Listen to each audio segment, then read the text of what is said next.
Hi guys, Vaishali's किचनमध्ये तुमचं स्वागत आहे. आज आपण बनवतोय साबुदाण्याची खिचडी. त्याच्यासाठी आपण इथे घेतलेलं आहे जिरं, दाण्याचा कूट. इथे मी 5-6 हिरव्या मिरच्या वाटून घेणार आहे मिक्सरमध्ये. आणि हे साबुदाणे मी रात्री भिजत घातले होते ते आहेत. आणि आता मी बटाटा उकडणार नाही आहे. उकडलेल्या बटाट्याची पण खिचडी होते, पण मी हा कापून घेणार आहे. छोटे छोटे बारीक बारीक अशा पातळ काप करून घेणार आहे आणि ते मी तेलात फ्राय करणार आहे. बघूया आता आपण.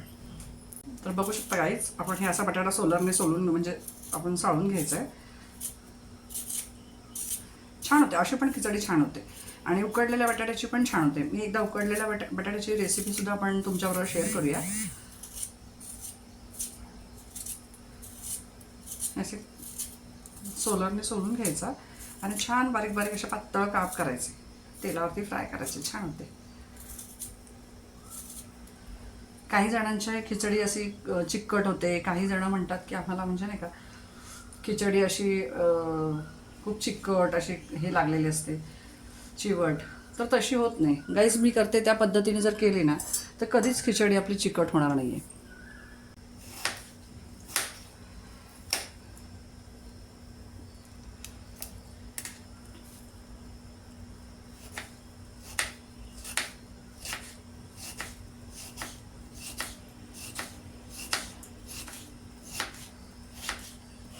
तर गाईज बघू शकता, इथे ही हिरवी मिरची मी वाटून घेतलेली आहे. इथे आपले बटाटे आपण कापून घेतलेले आहेत. दाण्याचा कूट आहे, जिरा आहे आणि हे साबुदाणा आहे. आता आपण गॅस लावूया आणि त्याच्यामध्ये कढई ठेवूया. कढईवरती तेल ठेवूया. टाक.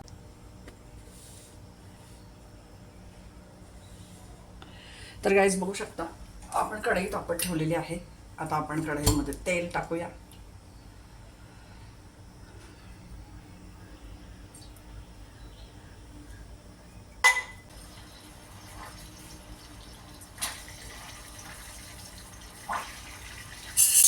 जिरं टाकलेलं आपण गाईज.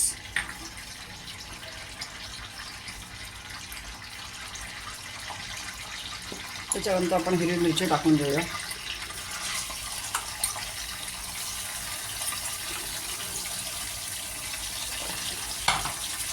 तुम्ही जर वाटली असेल तर तुम्ही स्पूनने म्हणजे चमच्याने पण टाकू शकता. मला तरी हाताने टाकायची सवय झालेली आहे म्हणून मी हाताने टाकते.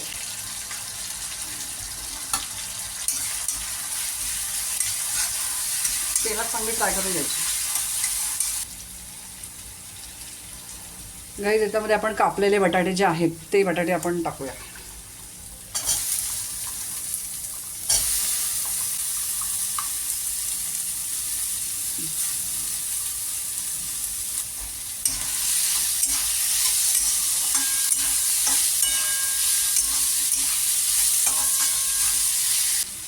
थोडंसं झाकण ठेवूया. 2 मिनटं बटाटा पटकन शिजतो. इतका सुंदर भिजलेला आहे ना, मस्त भिजलेला आहे साबुदाणा. गाईज बघू शकता, बटाटा आपला शिजून आलेला. आता त्याच्यामध्ये आपण आता साबुदाणा टाकून देऊया. साबुदाणा पण खूप छान भिजलेला आहे.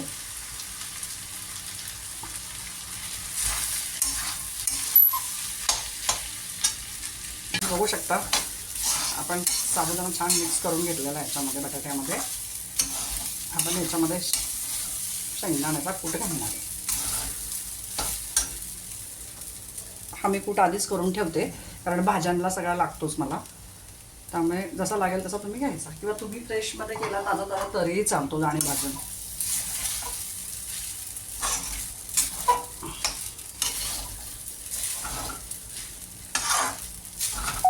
तर गाईज बघू शकता,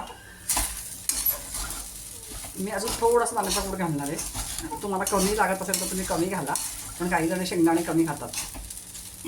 मला आवडतो, थोडासा घालणार आहे.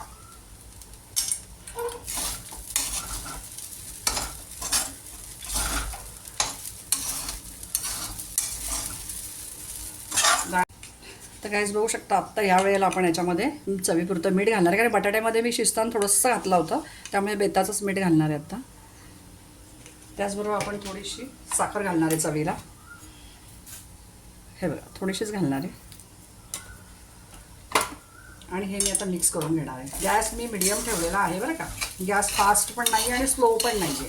तर गाईज आता याच्यामध्ये मी थोडंसं तूप घालणार आहे वरून. बघू शकता एक चमचा तूप घालते आणि आता याच्यावर मी झाकण ठेवणार आहे. एक 10 मिनटं मी चांगली बघू शकता गाईज, मी आता जरा 10 मिनटं वाफ येण्यासाठी मी झाकण ठेवलेलं आहे. 10 मिनटं वाफ येऊन देणार आहे आणि 10 मिनटांनी आपण आपली खिचडी बघूया कशी झाली. तर गाईज बघू शकता आपली खिचडी मस्त छान झाली, खरंच सुंदर झालेली आहे, मोकळी आणि फडफडीत झालेली आहे. तुम्ही असं म्हणाल की चिकट होते वगैरे, असं काही नाही. बघा तुम्ही बघू शकता खिचडी एकदम मोकळी झालेली आहे. तर गाईज कशी वाटली माझी या साबुदाण्याची खिचडीची रेसिपी नक्की मला शेअर करून सांगा. कमेंट तर नक्कीच करा, लाईक पण करा. आता आपण तिला सर्व करूया. तर गाईज अशा प्रकारे आपली साबुदाण्याची खिचडी रेडी झालेली आहे. बटाटा न उकडता फक्त बटाटा आपण चिरून घेतलेला आहे, कापून घेतलेला आहे आणि अशी इतकी सुंदर आणि मोकळी खिचडी झालेली आहे. जर तुम्हाला अशी खिचडी करून बघायची असेल तर नक्की एकदा करून बघा आणि मला कमेंट करून सांगा कशी होती तुमची खिचडी. लाईक करा, शेअर करा आणि हो माझ्या चॅनलला सबस्क्राईब करायला मात्र विसरू नका बरं का. भेटूया अशाच एक नवीन रेसिपीज बरोबर.